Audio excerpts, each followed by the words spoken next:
Let's be real, in today's world most of the phone looks the same, but the moment when I pull out the Nothing Phone 3a in public, people notice, and some of them even asked me that hey, this is Nothing, right? And I smile and say yes, it is. And that identity is what Nothing absolutely nailed. Just like you can spot an iPhone, a Pixel or Samsung Ultra from distance, Nothing has joined that league. With its transparent design and Glyph lighting. Whether you love it or not, it stands out, and that's a win. The Glyph is fun, it syncs with music, flashes for calls, alarms, shows progress bars, and even works as a soft light. But here's my honest take. I haven't found myself using it that much. It's cool, it's flashy, but it didn't become part of my day-to-day usage. Maybe others will use it more, but for me it's more of a visual identity than a utility feature. The phone looks wide like other Nothing devices. In fact, it is wider than the last year model 2a. If you got smaller hands, it might feel a bit chunky. I have average sized palms, so it's manageable for me. Weight 201 grams, but the weight distribution is so good it never felt heavy.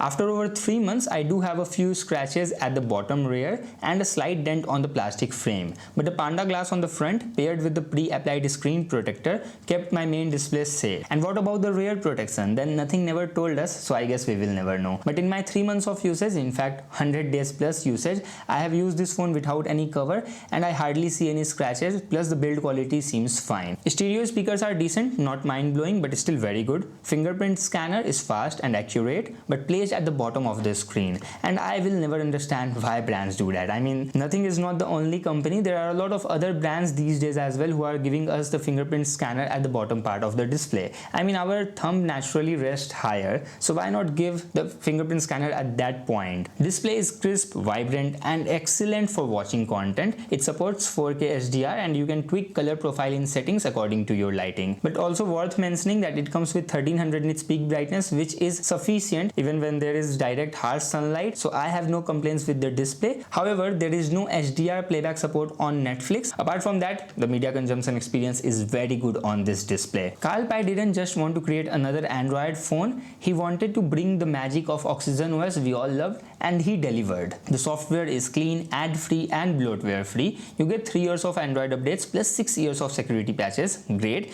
Animations are buttery smooth across the UI and day-to-day usage feels premium even with a mid-ranger chip. I will talk about the processor in just a bit. Shout out to the recorder and gallery apps, both feel well designed and perfectly match the aesthetic of Nothing OS. It's the little things that add to the experience. Also worth mentioning, there is a dedicated call recording widget built in. A lot of people are going to like that. Well, it also has a cool AI wallpaper generator under the Wallpaper Studio. I don't use it personally, but it's there for those who want a fresh look every day. I noticed an improvement in battery life after a few OTA updates, and that brings me to battery and charging. Well, there is no charger inside the box, not so cool. In fact, I really dislike this business strategy in a mid-range phone. And yeah, I know Nothing definitely listened to us, and in CMF Phone 2 Pro they provided a brick, but next time, even in this number plus A series models, we want the charging brick inside the box. Well, it has the support of 50-watt fast charging, which can charge the phone under an hour. Initial battery life was average, but after a few charge cycles plus software update, I now get 6 to 7 hours of screen on time on moderate use. If you are a heavy user, expect less. Powered by the Snapdragon 7S Gen 3, this phone is made for medium users. BGMI runs fine on average settings. COD was smooth in my experience, but listen, I am a casual gamer and for me it held up well. But if you are a hardcore gamer chasing maximum FPS and graphics, then this phone is not the right option for you, my friend. But for everything else, social media, camera, video, browsing, it's snappy and well optimized. On top of that, it also comes with 120Hz high refresh rate, and it is also very well optimized not just within the UI but also with third-party applications, which makes the overall experience more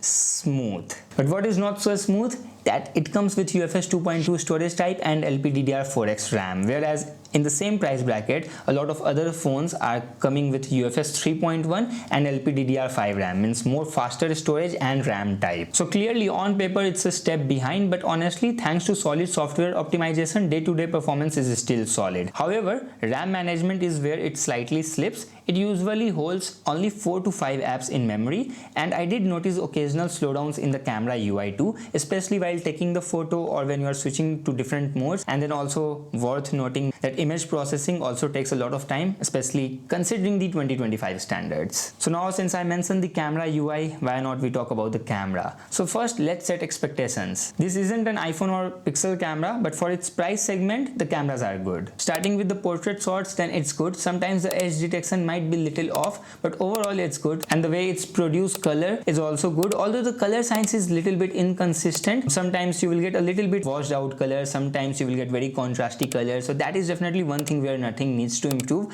But more or less the primary lens is very solid. Most of the time you will get well detailed, well exposed, and good dynamic range, and overall good color reproduction in the main lens, and human skin tones are also fine in my testing. Although if you compare this phone with some other, like maybe a Motorola phone or maybe other phones, then you might feel that sometimes the cameras are not great. But if you are someone who just point out and take the photos to upload it on social media, it will do the job. But the ultra wide lens is very weak. It comes with 8 megapixel. In low light it completely struggles. You will see tons of noise and there is hardly any details, and even in daylight the photos are very soft. And last year in Nothing Phone 2 we had 50 megapixel ultra wide, which was far better than this in my opinion. Talking about telephoto lens, it's good, but I mean nothing kinda messed up the scenario. Why it's 2x telephoto? It's good when taking photos at 50mm and even at 4x digital zoom with 100mm of focal length. It gives you good portrait results, no doubt, and even in normal lighting condition it's good. But to be honest, I never felt like I am using a phone with a telephoto lens. Why? Because telephoto lens should be 3x in my opinion. I mean, what I'm trying to explain, listen, most of today's sensors plus digital crop can achieve the same result. I mean that 2x 50mm focal length. So why not you give us a 3x telephoto, which will give us a more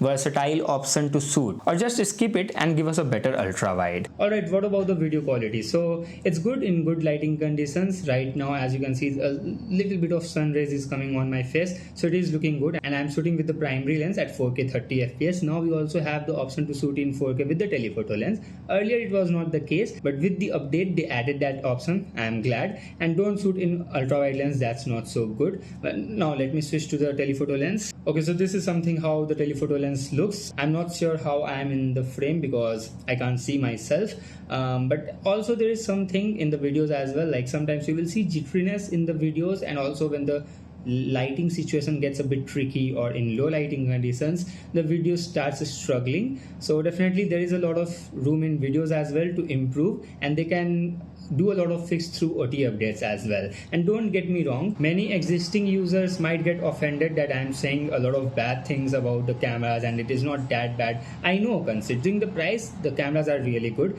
Before showing you the photo samples also I said the same thing. So I'm not saying that cameras are bad, but as a reviewer it's my job to tell you both pros and cons, and also the scope of the improvements even at that particular price point. So that's what I did. So don't get me wrong, the cameras are good in the Nothing Phone 3A.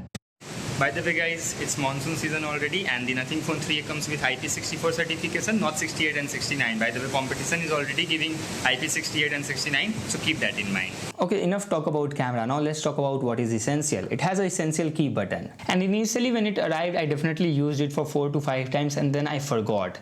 And one day inside my building's lift I was like, wait, have I ever used this? And the answer was no. Well, one thing I can assure you, that the placement of that essential key button is just fine, because I never accidentally pressed while actually going for my power lock and unlock button. So placement is good, and because of that I almost forgot. Well, it's designed for stuff like taking screenshot, adding notes or voice memos. If you press it once it will take the screenshot. If you press and hold, then it will take the screenshot and start doing voice memos on which you can add notes, and if you press it twice then you will go into the essential space. Well, it can remind you why you took a screenshot, a great idea, but since I never developed the habit it stayed unused. Interestingly, Carl Pei has hinted that in the future they might expand essential space with new premium features, possibly through a paid subscription, maybe $120 per year. And that's too much.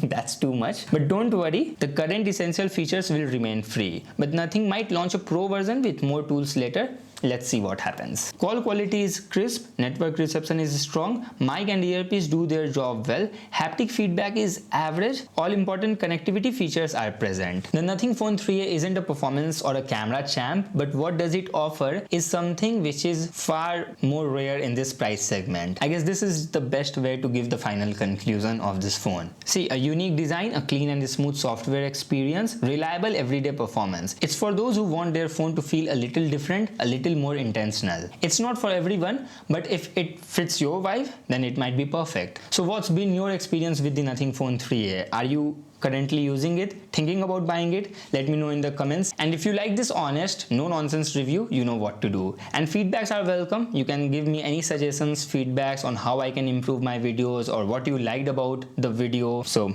drop your comments. See you in the next one.